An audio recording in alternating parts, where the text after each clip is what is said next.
angels and demons among them. All 12 of the queen's servants stood outside the queen's bedchamber, obediently lined up against the wall like tin soldiers. The hallway was brightly lit from the eastern sun, blazing through large bay windows.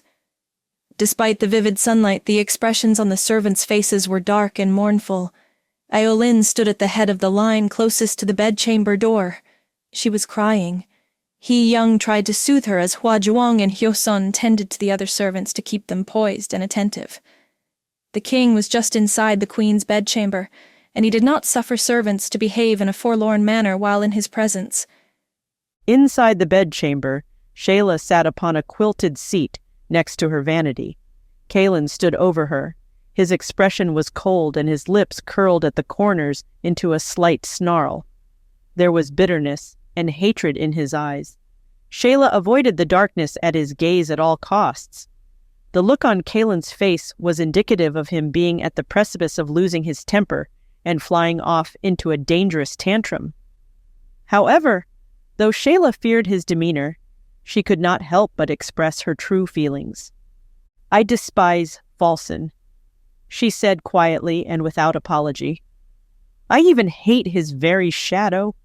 She looked up into Kaelin's eyes and held his icy gaze, although the fire behind his eyes scared her. "Why him?" she pleaded for an answer. "His union with Mieko keeps my empire strong," he said coldly and matter-of-fact. "I cannot forsake my legacy." Shayla noticed there was no hint of fatherly concern in his tone.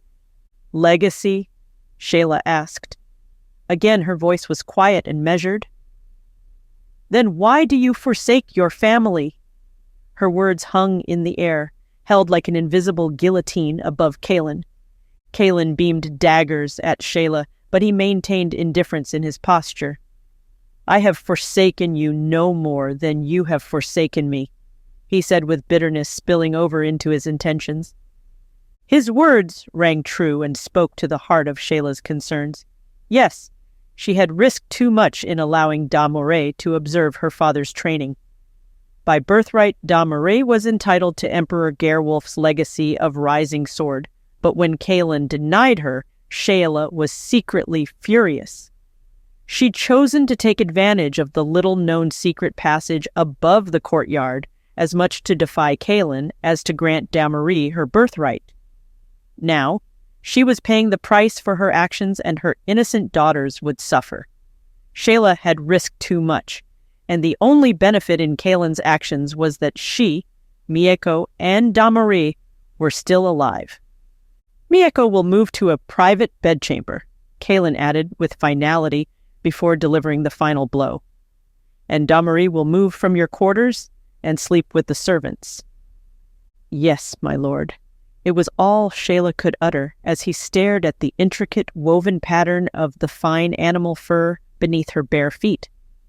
She wanted to think of nothing else, except the supple black and golden strands of animal hair beneath her toes. Kaelin smirked at Da Moray, who stood in the far corner of the bedchamber. Kaelin knew she'd heard his every word, and he reveled in the pain he caused both Da Moray and Shayla. He could see Da Moray tremble with the painful knowledge that he'd condemned Mieko to a loveless marriage with a despicable man. Shayla's woe-begotten expression was unmistakable as she recognized she'd be forced into unbearable loneliness. Most importantly to Kaelin was that Da Moray was committed to absolute servitude and slavery. To hell with the storytellers of fate and destiny, to hell with his father, Emperor Gerwolf. The throne was his, and Kaelin had won. There was nothing more to be said.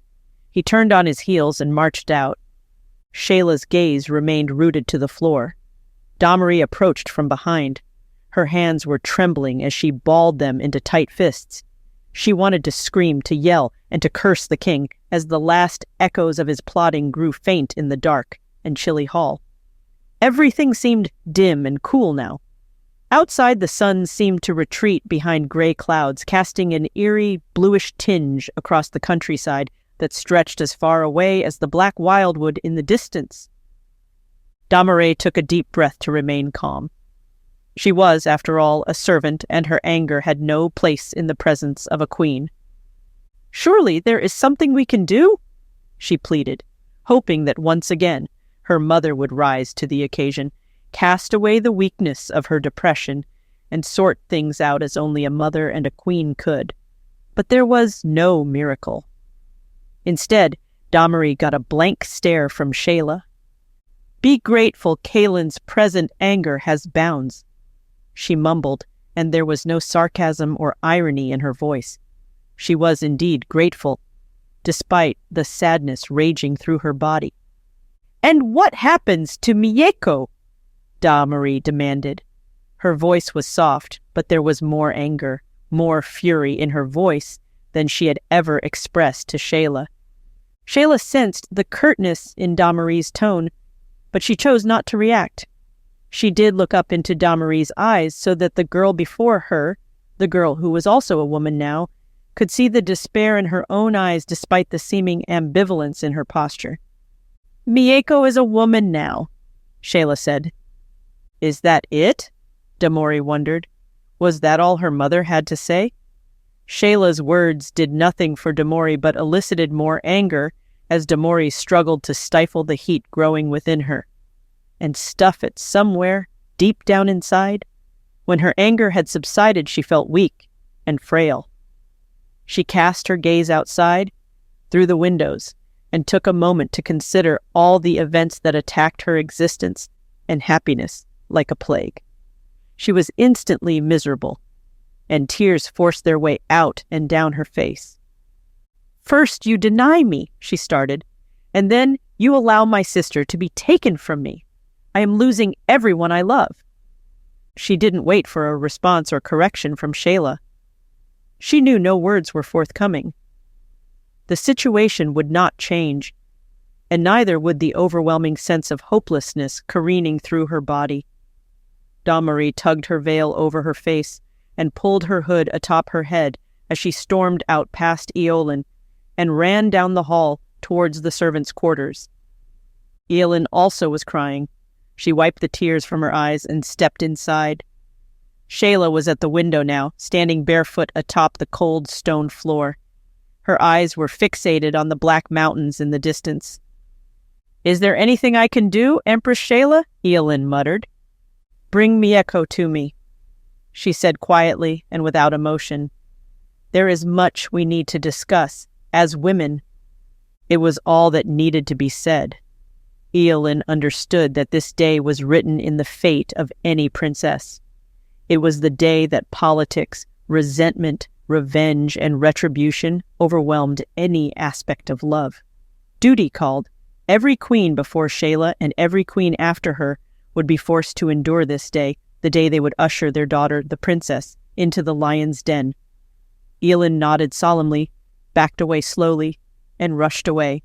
There was an intricate and colorful flower garden at the back gate where a wrought iron curtain and drawbridge nestled between twin turrets sealed Nyansvat Castle off from the rest of the world. Inside the garden, Domri paced like a caged lion searching for escape. Her fists were clenched, as was every wiry muscle in her body. She had promised the queen that she would never again venture into the black wildwood, yet the forest beckoned her, pushing her with the might of gale-force winds. She stopped for a moment to stare off into the distance and reached up to remove her hood and veil. The veil crumpled just below her neck as she heard footsteps behind her.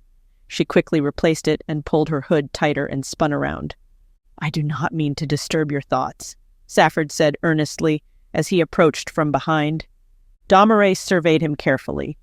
Had Kaelin sent Safford to kill her? Her training kicked in, and she studied him. Safford's weapon was sheathed, and his stance was neither threatening nor intrusive. In fact, Domri heard the distinct tone of sorrow in his voice. She instantly relaxed her fists. She always liked Safford. Despite the perpetual grimness in his eyes, he always had a smile for her. She would never raise her hands to fight him. If Safford had come to kill her, she would let him do so without a fight. No harm would come to him, ever. No, Sir Safford, Domri said peacefully. Your presence is that of an admired acquaintance. I am never disturbed by it. I heard of your predicament, he stuttered, and I was concerned.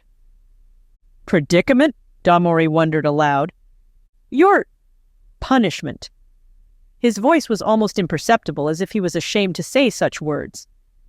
The news caused me great distress to learn of such action. I am troubled. In fact, all of the Kingsguard was troubled. This was why Damori would never raise a hand to Safford, not even to defend herself. In the kingdom where she was shunned, forced into servitude, and compelled to hide the color of her skin, Safford had welcomed her and befriended her as if she were family. Despite having never seen her face or her eyes outside of a veil, he had treated her like any other child. He was a good man. Damori bowed deeply. I am well, Safford. I am also humbled by your consideration. Safford chuckled. There was a time when your laughter filled the halls of the castle. His eyes glazed over as he recalled happier times. The castle was ripe with the rich laughter and childish giggles of you and Princess Mieko. His smile faded quickly. I mourn for those days again. Then Safford did something amazing. As he finished uttering those words, he very gracefully and submissively knelt before Damori. He did so as if she were his superior. Damori's gasp echoed in the corridor, and then her hand quickly covered her mouth. She was speechless as she watched Safford do an about-face and march out of the garden. Instantly, her mind was made up. She too yearned for simpler times, times when she and Mieko were happy to be children with no cares and no worries. Now, as Shayla had proclaimed, Mieko was a woman, and it was time to put those childish things aside. But there was one thing left that could fill the enormous void in Damori's chest. Damori reached into a thick hedgerow and retrieved a hidden sword. With ease, she scaled the wall of the turret, leapt over the top, and landed on the other side. Within seconds, she disappeared into the woods on her way to the Black Wildwood.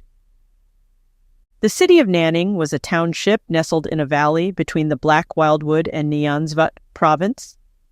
It was only a few miles from the castle, and a road had been carved through the rolling hillside from Nyanzvat to Nanning. Thus the raiders had deemed it too protected and dangerous to attack. Nanning was a paradise of shops and traders. Many traders traveled for miles with fine fabrics, perfumes, exotic fruits, and vegetables to make the most of Nanning's clientele, wealthy landowners. There was a darker side to Nanning, too, a side where drugs, stolen goods, and orphaned children were as much a commodity as jewels. Villagers hurried through the streets of Nanning as the sun set over the western horizon. Amid the folk scurrying like rodents marched a man covered in an elegant hood and a bamboo hat. He stayed in the shadows as he made his way through town to a small cottage. His clothing was elegantly made of fine silk and brushed linen. He knocked on the door to the cottage, and a Xiongnu nomad woman opened the door. Light from the burning candles inside spilled out through the door and warmed the man's face with a golden glow. It was Falson. The nomad woman waved Falson inside. There was one table in the room and a small cot with blankets in the corner. On the bed, a young woman was splayed wearing heavy makeup and an ill-fitting robe. Falson admired the young woman for a moment, surveying her face. She looked to be 18 years old, although her small frame was that of a much younger female. Falson then dropped 3 coins on the table. The nomad woman nodded, and the slave crawled off the bed and stood beside Falson. As always, began the nomad, she is unspoiled. The nomad woman beckoned Falson to the table, where she kept a grimy and overused bamboo cylinder shaped like a can. She put her hands over the open sides of the can and shook it. There was a rattle inside, as if small pieces of wood and dried leaves were inside. She flipped the cylinder upside down and the pieces fell out onto the table. The woman grimaced. "Oh no!" she shrieked. "The spirits have spoken. Your path has changed, Falson." Her voice was urgent and shrill. "Someone will challenge you. You must prepare." Falson guffawed and scoffed as he swiped the pieces off the table with one motion. he did not take his eyes off the girl who had returned to the bed. "It is a wise thing that I do not pay you to see the future." The girl waved Falson over to the bed. As he stood over the girl, he looked over his shoulder back at the nomad woman. "It is a wise thing that you do not fail me in the services for which I do pay." The nomad woman nodded, cupped a candle from the tabletop, and moved to the next room, leaving Falson and the indentured servant alone in darkness. The emerald meadow that lay between the Black Mountain and the black wildwood was alive with playful rodents and birds frolicking in the overgrown grass. Something had captured their attention, and they moved about fearlessly. Rabbits, squirrels, badgers, raccoons, and possums played cute games of tag and hide-and-go-seek, scurrying back and forth. Birds played mock dive attacks on unsuspecting yet unafraid foes in the foliage. There was a buzz of movement in the grass, but none of the animals moved too far away from the dusty black veil and faded black cloak that lay in the grass. Damaret was there in the meadow, which was now her stage for an angry show as she furiously sparred with invisible foes. Her sword sliced the air in a frightening blur of movement. Her technique was sloppy, her stance was unbalanced, and concentration drifted in and out, changing from a single blade of evergreen grass to black crow gliding above. She was completely out of control as she flailed the empty air, swinging with such wild fury that she lost her balance, stumbled and collapsed into a patch of knee-high grass. She dropped her sword and sat on her hands and knees, nearly completely hidden by the tall grass. She sobbed. She sobbed as if she were mourning the death of a loved one, and in truth that's exactly how she felt. The women she called mother and sister were gone from her. She was alone again. An orphan in an unfamiliar place, surrounded by people who were as unknown to her as the stars in the heavens.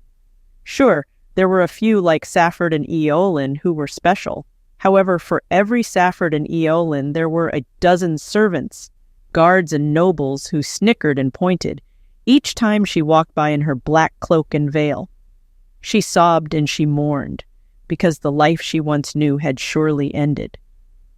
She planted her face firmly in the grass and continued crying. In a few moments, as her heaving chest slowed its rhythm, she cast her eyes up towards the highest peak of the Black Mountain in the distance. "I was once sure of who I am," she cried. "Now, I am only sure that I am lost." She returned her face to the small clump of grass that now held a makeshift mold of her head and shoulders. She closed her eyes and whispered, "Help me to know," she pleaded to empty air. The air in the meadow seemed to churn mildly, transforming into a steady wind that blew over the tiny curls on the back of her neck. Suddenly, the animals frolicking in the grass stood still and as silent as a prairie dog, sensing a predator. In a flash, they were gone, each species scurrying, each seeking escape as only it could. Birds soared, raccoons dashed, possums played dead. Damori was so distraught she didn't notice until the tall shadow of a man moved in over her. Realizing her vulnerability, she leapt to her feet and grabbed her sword in one fluid motion. Her previous clumsiness had moved on. She was steady, skilled, and artful as she planted her feet, ready to defend herself against the predator.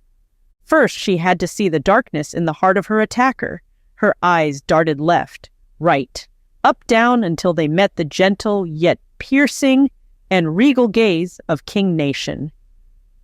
"Easy, dear child," Nation said softly, making no effort to move away from Damore's sword. Damori examined him. At first, Nasian seemed fragile, but a second look revealed how powerful his hands and arms were. His posture exuded power that transcended his obvious age. He stood eerily still, and it unnerved Damori. She kept her sword at the ready, but her instincts whispered inside her head that she wouldn't need it. Damori saw her veil and cloak in the grass. She realized her face, arms, and legs were uncovered and exposed for this stranger to see. The rote guilt she felt that she'd broken Kaelin's rule again sickened her. To her dismay, As much as she hated her veil and cloak, she felt naked and vulnerable without them. The man before her, as harmless as he seemed, had now seen the rich brownness of her skin, and she would be punished again. She moved toward her cloak and veil, but suddenly Nation was there, in her path. How did he move so fast?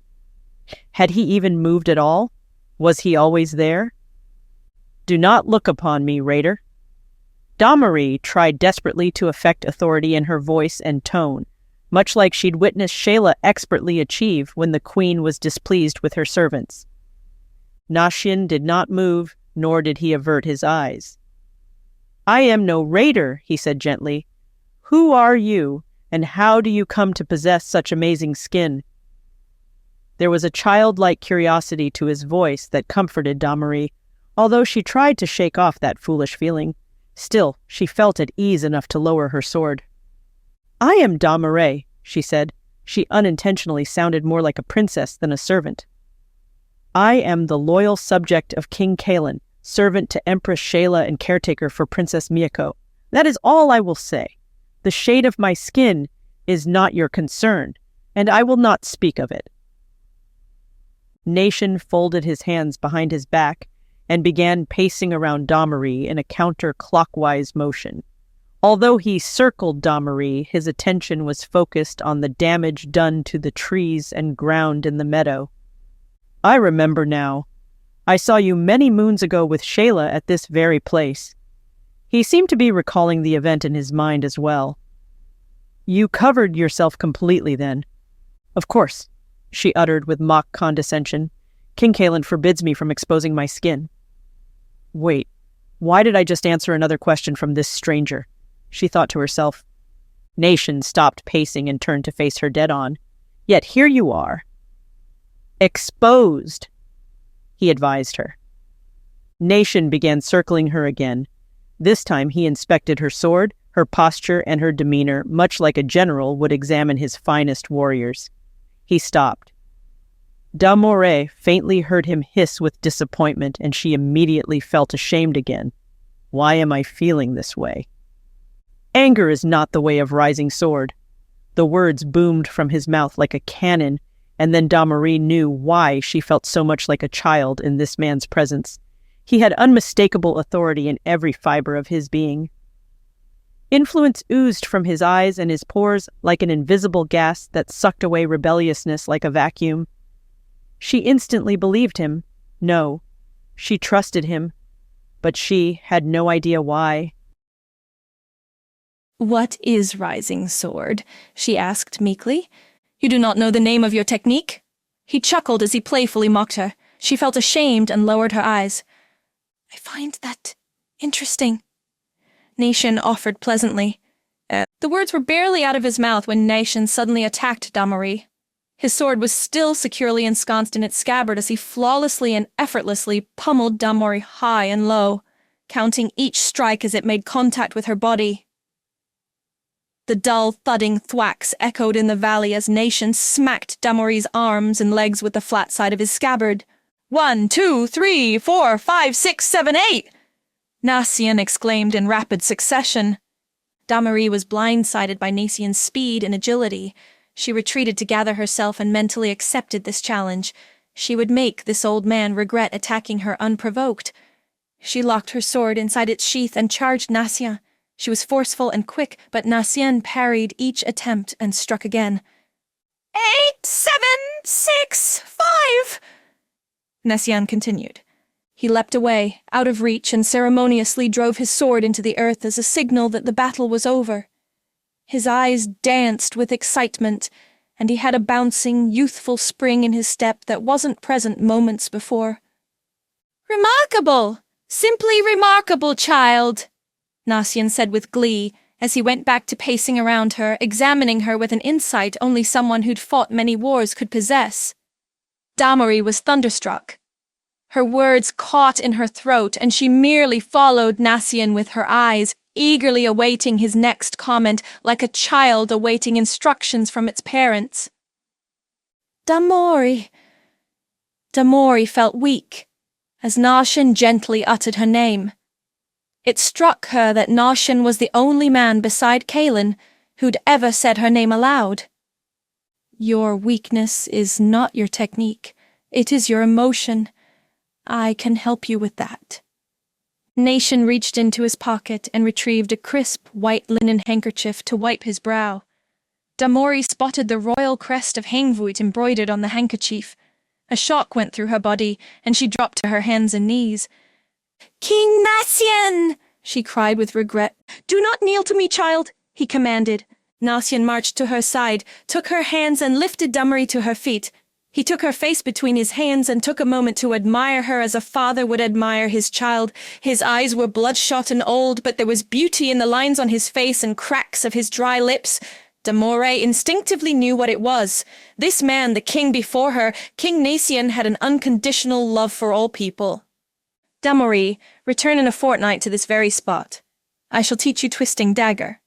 It is meant to complement the rising sword technique that Supreme Emperor Gerwolf taught to Kaelin. No one has ever mastered both." "My lord, I cannot. I am forbidden to leave the castle," she rejected. Suddenly she felt like crying again. She sensed the opportunity to stay longer with this gentle soul slipping through her fingers. "Forbidden to leave the castle, yet here you are," he smirked playfully. "King Nasian, how do you know that Emperor Gerwolf taught the rising sword technique to King Kaelin?" Nasian grasped and gently shook her shoulders as he nodded his approval. He turned on his heels and marched towards the forest. "How do you know, my lord?" she asked again, raising her voice as Nasian moved further away. "As boys, Kaelin and I trained together. He is my cousin." Damori's mouth dropped low, and her eyes grew wide. In all the stories of animosity and war between Hengvoet and Nyanzaft, never had she heard that the two emperors were related. The revelation snatched all thought and comprehension away as she watched Nasian disappear in the forest. It was late in the hour in the Nyansvit province. The sun had already set, and darkness was moving across the countryside quickly. Damori was late, and she'd decided to cut through the roads along the outskirts of Nanning to save time. So as not to draw attention to her movements, Damori dismounted from her mare and tugged her along the main road in town by the reins. There was a feeling of warmth inside of her that she could barely subdue. She was excited by the secret she now shared with King Nasian. She had not yet decided if she would meet Nasian in 2 weeks, but simply knowing that a great man had extended the offer to her was enough. No, she could not defy the queen, and she dare not defy King Kaelin. Their rule was law. Still, she could not ignore the fact that the king of Hengvoet had seen her with her skin exposed, and he had treated her kindly. In fact, he made her feel special. Only one other person had ever done that for Damori, and already she was missing the relationship she had with Shayla. For a second she thought, "I envy Miseko. This is what it must feel like to have a father." As Damori moved through town, she passed a small cottage.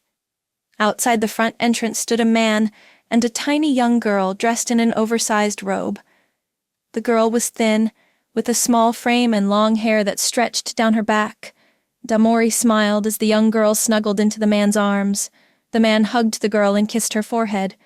Witnessing such affection warmed Damori's heart. However, as she continued to watch the duo cuddle, her expression grew dark. The man's hands had moved from the girl's waist and were now cupping her backside. No, this was not father and daughter, she surmised. She knew indeed what she was watching when she saw the man bend forward to kiss the young girl firmly on the lips. This was no little girl. Then her heart sank. Her legs stopped and she let the reins to her mare fall to the ground. A flicker of moonlight had illuminated the man's face and she recognized him. The man was Falson. Damori wanted to run, but her feet had taken root in the dusty road. Her legs felt like lead, and she couldn't turn away. As much as seeing Falson fondle, this skinny woman sickened her. Damori could not flee. She felt heat building inside of her. She felt like an erupting volcano on the verge of doing something unwise. Finally, she turned away and started to mount her horse, but it was too late. Falson had seen the lone woman leading a horse down the main road. He recognized her veil and cloak. He knew this woman was Damori. "Damori!" he shouted. "What are you doing outside the castle grounds?" Damori turned to face Falson. As she tried to wipe the scowl off her face, she realized that for the second time today someone had seen her in a place she had no business being. She knew she should keep her opinions to herself. She knew she should behave timidly and submissive. Doing so was the only way she could escape the consequences of today. She knew she should not challenge Falson, of all people. Unfortunately, she could not stop herself. "Why do you slink in the night, spoiling children when you are betrothed to my sister?" Damori screamed into his face. "Your sister?" He guffawed. "You are delirious. You are a filthy, ill-mannered, orphaned dog. You have no family." Falson drew back his hand to slap her, but she deftly sidestepped his swing, swept him off his feet with a back kick and shoved her foot into his neck as he fell flat on his back in the dusty road. The young woman stood by silently, as if awaiting instructions. Her eyes were fixated on Falson on the ground.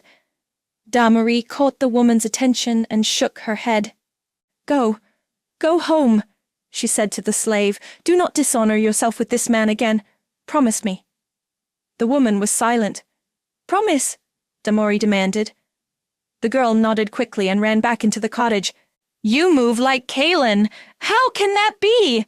Falson choked on his words as he tried to recover from having the wind knocked out of him.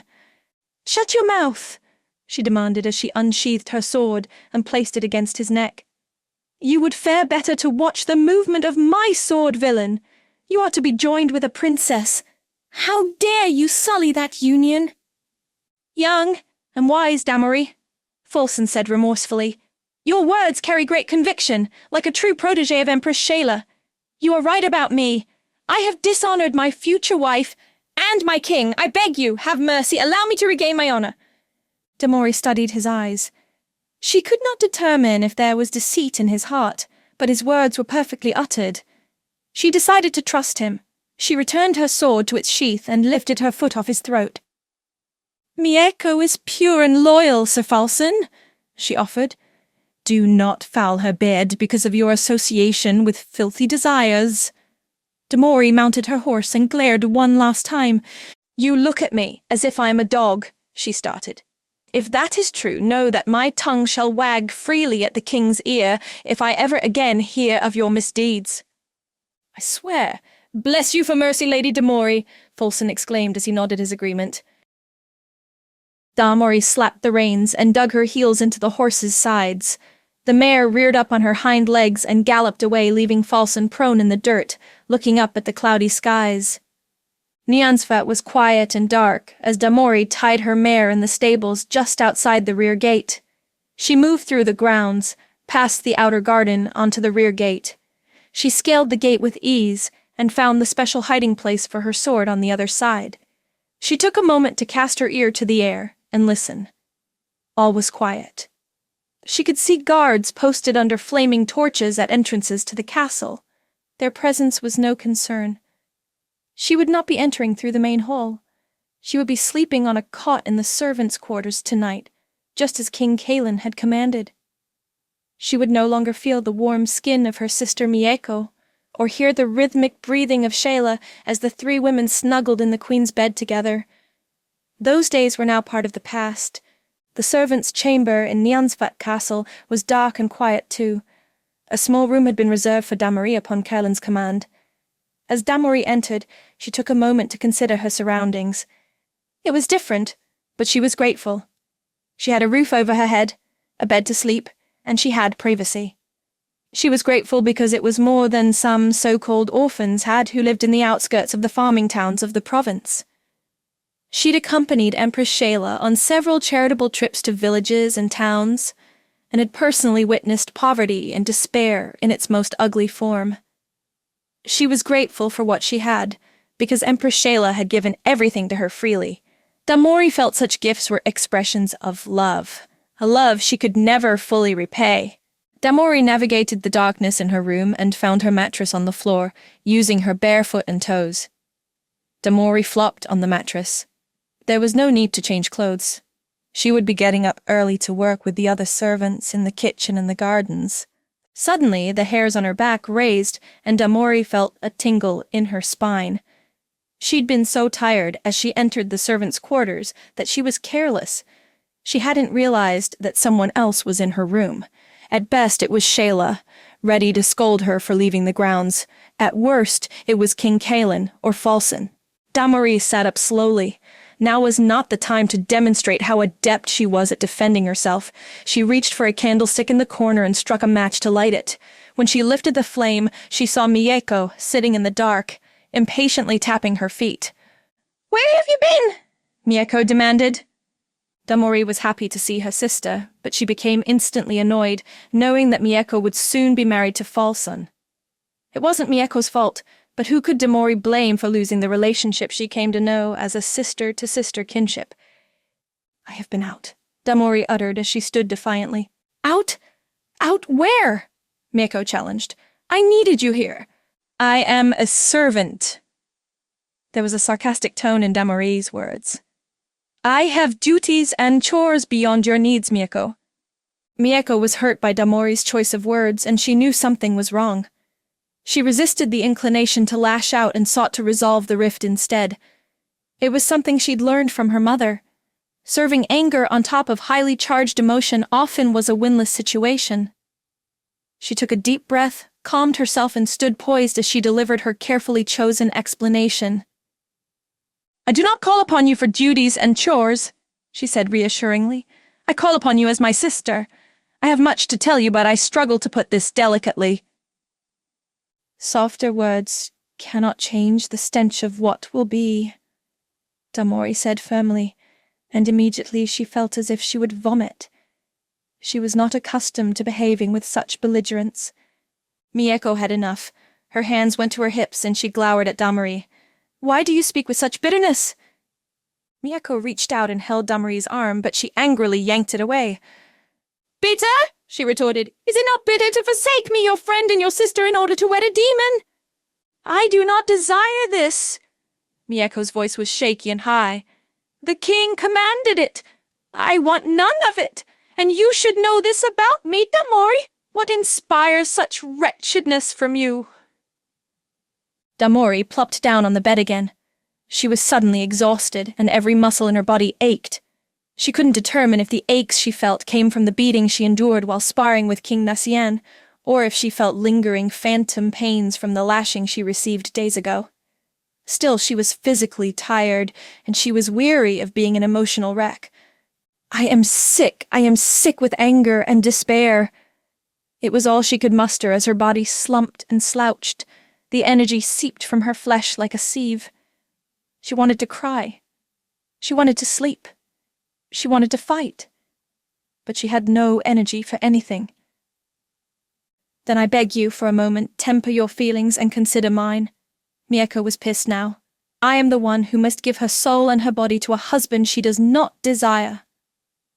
Damory took Mieko's hand into hers and caressed it.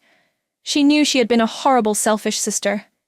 In the past few hours, she'd only considered her personal feelings and discomfort about Caelin's betrothal commands. Seeing Falson made the matter even more unpalatable. Now it finally struck her. If such a marriage to Falson was disgusting in her eyes, imagine how it must be for Mieko. "Yours is a great sacrifice. I beg you, forgive me, my love." Damory hugged Mieko, and she rested her head in Damory's lap. "There are times I envy you and the things you have," Damory offered. "You have a mother and a father. You are a princess, and the world kneels before you. But I do not envy your duty." "It feels more like a curse," Mieko corrected. "What sense does duty make if it requires me to marry a pig?" They shared a moment of carefree laughter, and then suddenly Mieko draped her arms snugly around Damory's waist. She clutched her tightly, and her breath caught as she struggled to speak. "Your punishment, mother's seclusion, and now my marriage. What do you think will become of us, Damory?" It was an ominous question. They had no choice in the paths laid before them. Damory was an orphan, and Mieko was a princess. Both were equally powerless in the decisions that would govern their lives. Still, there was room for lamentation. There were actions that perhaps they should not have dared to take. "Do you believe we should have done things differently, Damory?" Mieko asked. Damory shrugged. She knew the answer, but she did not want to admit it outright. She waited for Mieko to close her eyes and drift off to sleep. Mother was right, Demori guiltily whispered to herself. We risk too much.